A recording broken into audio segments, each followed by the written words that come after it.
Halo adik-adik, kalau tadi kita udah membahas mengenai kandungan nutrisi pada makanan, kalian penasaran gak sih kemana perginya makanan yang masuk ke dalam mulut kita? Well, kalau kalian penasaran, ayo kita pelajari bersama-sama bagaimana makanan diproses dalam tubuh kita. Makanan yang masuk ke dalam tubuh diproses melalui 4 tahapan, yaitu ingesti, proses memasukkan makanan ke dalam mulut, digesti, proses pencernaan, absorpsi, proses penyerapan, defekasi, proses pengeluaran. Secara simpelnya, pencernaan merupakan proses memecah makanan menjadi molekul lebih kecil sehingga dapat diserap oleh tubuh melalui pembuluh darah dan memberikan energi ke seluruh bagian tubuh kita. Makanan pertama kali masuk ke dalam mulut. Makanan yang masuk kemudian dikunyah menjadi beberapa bagian. Di dalam mulut sendiri terdapat gigi, lidah, dan air liur. Air liur mengandung mukosa, senyawa yang berfungsi sebagai antibakteri dan enzim amilase. Enzim ini memecah molekul amilum menjadi molekul maltose. Setelah dari mulut, makanan kita menuju kerongkongan. Kerongkongan merupakan saluran berbentuk tabung sepanjang 20 cm yang menghubungkan rongga mulut dan lambung.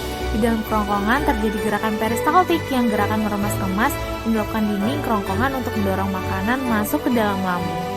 Lambung merupakan organ pencernaan manusia yang paling elastis berbentuk seperti kantong. Secara kimiawi, bolus tercampur dengan getah lambung yang mengandung asam klorida atau HCl, enzim pepsin, dan juga enzim renin. Apa sih fungsi ketiga enzim ini? Nah, enzim pepsin akan menghidrolisis protein menjadi pepton dan enzim renin akan mengendapkan protein menjadi kasein yang terdapat dalam susu, sedangkan HCl untuk membunuh kuman yang masuk ke dalam makanan. Secara mekanis sendiri, otot lambung berfungsi untuk berkontraksi mengaduk-aduk bolus. Nah, di dalam lambung ini bolus diproses selama 2 hingga 4 jam. Selanjutnya kimus akan masuk ke dalam usus halus yang merupakan organ terpanjang dan terdapat cairan usus di dalamnya. Usus halus dibagi menjadi 3 bagian, yaitu usus 12 jari, usus tengah, dan juga usus penyerapan. Usus 12 jari atau duodenum memiliki panjang sekitar 25 cm dan berfungsi untuk mencerna makanan dengan bantuan getah pankreas dan juga getah empedu. Getah pankreas mengandung 3 enzim, yaitu enzim lipase, amilase, dan juga enzim tripsin. Apa sih fungsinya? Nah, enzim amilase berfungsi untuk mencerna amilum menjadi maltosa. Enzim tripsin berfungsi untuk mencerna protein menjadi polipeptida, dan yang terakhir enzim lipase berfungsi untuk mencerna lemak menjadi asam lemak dan gliserol. Selanjutnya itu ada getah empedu. Getah empedu dihasilkan oleh hati, berfungsi untuk mengemulsikan lemak, yang ini membuat lemak agar larut di dalam air.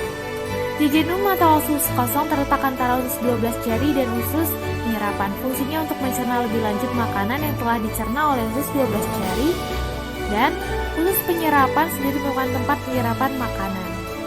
Di dalamnya terdapat ujung-ujung pembuluh darah yang tempat penyerapan sari-sari makan.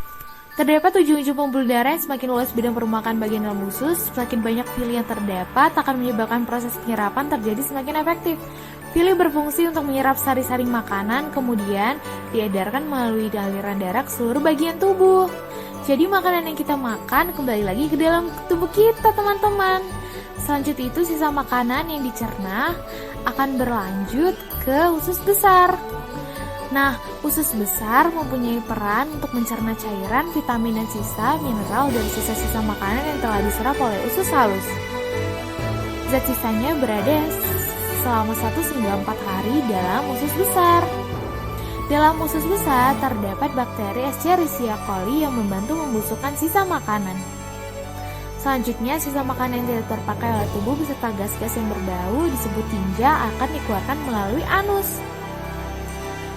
Nah, organ terakhir yang bernama dengan rektum adalah ujung muara dari usus besar yang berfungsi sebagai tempat penyimpanan feses sementara. Ketika rektum berisikan penuh oleh feses, maka saraf akan mengirimkan respon ke otak yang menimbulkan rasa ingin buang air besar. Oleh karena itu, kamu merasa sangat mulas ketika rektum sudah terisi penuh. Selanjutnya, anus merupakan lubang di bawah bagian pantat yang berfungsi sebagai tempat keluarnya feses dari tubuh.